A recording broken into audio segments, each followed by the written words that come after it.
Hello student, high মাদ্রাসা মাধ্যমিক 2026 পরীক্ষার্থীদের সুবিধার্থে পর্ষদ দেওয়া টেস্ট পেপারের ভূগোলের 10 নম্বর সেটের 430 পৃষ্ঠার আমরা সঠিক উত্তর দেখে নেব। এই সেটটার কোয়েশ্চেনগুলো অত্যাধিক ভিভিআই অর্থাৎ প্রশ্নগুলো খুব ইম্পর্টেন্ট। তো প্রথমে বিভাগ কয়ের 14টি প্রশ্নের উত্তর দেখে নেব। বহির্জাত প্রক্রিয়ার মূল উৎস।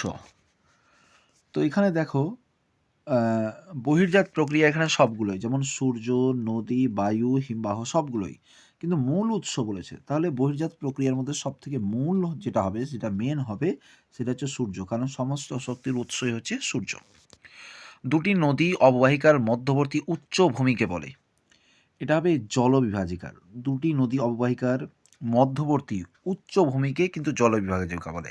আবার দুটি নদী অববাহিকার সমতল ভূমিকে কি বলে, তখন কিন্তু হবে দব। মরু অঞ্চলে বায়ুপ্রবাহের ক্ষয়কার্যের ফলে সৃষ্ট পাহাড়গুলিকে বলে বালিয়াড়ি বলে। আবার মরু অঞ্চলের অবশিষ্টাংশ পাহাড়গুলিকে আবার কিন্তু ইনসেলবার্জ বলে। এগুলো মাথায় রাখবে। অশ্ব অক্ষাংশ অবস্থিত উপক্রান্তীয় উচ্চচাপ বলয়ে। বৈপরীত্য উত্তাপ বায়ুমণ্ডলের যে স্তরে দেখা যায়, ট্রপোস্ফিয়ারে। তোমাদের উদ্দেশ্যে জানাই যে আমাদের এই channel, YouTube channel platform high মাদ্রাসা প্রিপারেশান করানোর জন্য, মাধ্যমিক প্রিপারেশান হাই মাদ্রাসার জন্য নাম্বার 1 প্ল্যাটফর্ম। তো অবশ্যই যারা নতুন আছো সাবস্ক্রাইব করবো, যারা ক্লাস দেখে উপকার পাচ্ছ অবশ্যই একটা করে লাইক করে দিও। পরবর্তী কোয়েশ্চেন আমরা দেখে নেব। অমাবস্যা ও পূর্ণিমা তিথিতে চন্দ্র, সূর্য ও পৃথিবীর একই সরলরেখা অবস্থানকে কি বলে? সিজিকে বলে। খুব ইম্পর্টেন্ট। তেজস্ক্রিয় বজ্রের প্রধান উৎস হল পারমাণবিক বিদ্যুৎ কেন্দ্র। ভারতের অবস্থিত হিমালয় পর্বতের সর্বোচ্চ শৃঙ্গের নাম হচ্ছে কাঞ্চনজঙ্ঘা। ভারতের সর্বাধিক জলসেচ করা হয় যে পদ্ধতিতে, কূপ নলকূপ। মোস্ট ইম্পর্টেন্ট, খুব ইম্পর্টেন্ট এই কোয়েশ্চেনগুলো। পরবর্তী, যে কালবৈশাখী ঝড়কে অসমে কি বলে? Most important. এই কালবৈশাখী ঝড়কে অসমে বলে বরদৈছিলা। পশ্চিমবঙ্গে বলে কালবৈশাখী। চীনে বলে টাইফুন। লৌহ ইস্পাত শিল্পের প্রয়োজনে কাঁচামাল হলো আকরিক, লোহা, কয়লা, ম্যাঙ্গানিজ, মানে সবগুলোই। ভারতের সিলিকন ভ্যালি বলে, মোস্ট ইম্পর্টেন্ট, ভারতের সিলিকন ভ্যালি কাকে বলে? বেঙ্গালুরু। 2011 সালের আদমশুমারি অনুসারে ভারতের সাক্ষরতার হার কত ছিল? 74.04%। সে রাজ্যটির নাম কি বলো? কি নাম? মনে রাখবে, কেরালা। সে রাজ্যটির নাম হচ্ছে কেরালা। টোপো মানচিত্রে 1:50,000 RF, এটা হবে 15 ইঞ্চি ইন্টু 15 ইঞ্চি। এবারে সত্য মিথ্যা প্রশ্নের উত্তর দেখব। যারা ক্লাসটা দেখে উপকার পাচ্ছ অবশ্যই সাবস্ক্রাইব করে দেবে আর লাইক দিয়ে উৎসাহিত করবে। হাই মাদ্রাসা 2026 প্রিপারেশান করানোর জন্য, প্রস্তুত করানোর জন্য আমাদের এই প্ল্যাটফর্ম হচ্ছে নাম্বার 1 ইউটিউব চ্যানেল। অবশ্যই প্রত্যেকে সাবস্ক্রাইব করবে। বহিঃবিধৌত সমভূমি নদী দ্বারা বিচ্ছিন্ন হলে তাকে বলে ভ্যালি ট্রেন। একদম সত্য। জলপ্রপাতের পাদদেশে মন্থকূপ সৃষ্টি হয়, এটা তো জলের ক্ষেত্রেই হয়। একদম সত্য। এল নিনোর বছরগুলিতে ভারতে বন্যার সৃষ্টি হয় না, খরা হয়। ভারতের বৃহত্তম ম্যানগ্রোভ অরণ্য হলো পশ্চিমবঙ্গ, বলতেই হবে না, সুন্দরবন। এটা ঠিক আছে।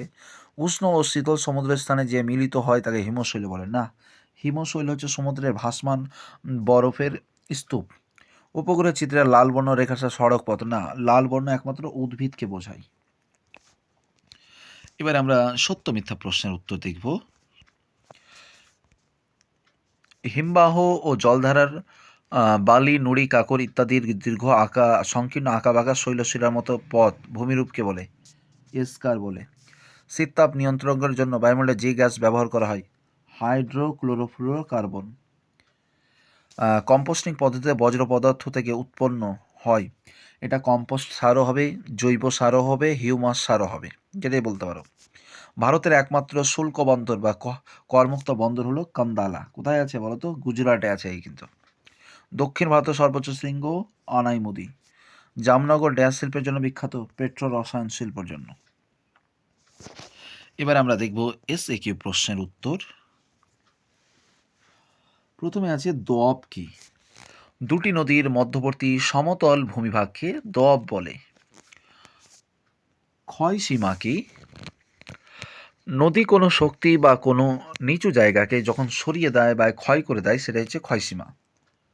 বায়ুর চাপে ঢাল বৃদ্ধি পেলে বায়ুর গতিবেগে কীরূপ পরিবর্তন ঘটে? এটা হবে বায়ুর গতিবেগ বৃদ্ধি পায়। জিওস্ট্রফিক বায়ু কি? কোরিওলিস বলের মধ্যে ভারসাম্য বজায় রাখে এই জিওস্ট্রফিক। কোন সড়কপথের মাধ্যমে দিল্লি, মুম্বাই, চেন্নাই, কলকাতা যুক্ত হয়েছে? সোনালী চতুর্ভুজ। কাশ্মীরের উপত্যকার একটি হ্রদের নাম বলো। ডাল হ্রদ।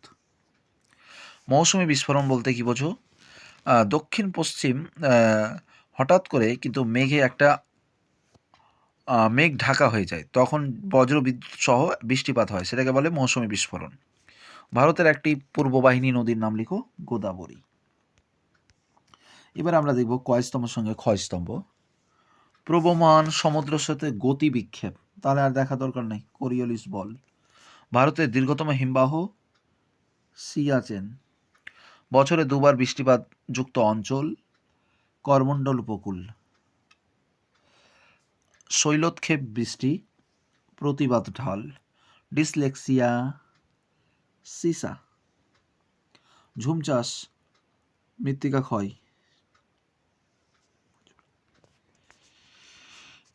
আজ এই পর্যন্তই, দেখা হচ্ছে পরবর্তী ক্লাসে। আবার বলছি, যারা চ্যানেল নতুন আছো অবশ্যই সাবস্ক্রাইব করো, যারা ক্লাসটা দেখে উপকার পাচ্ছ লাইক করে দিও।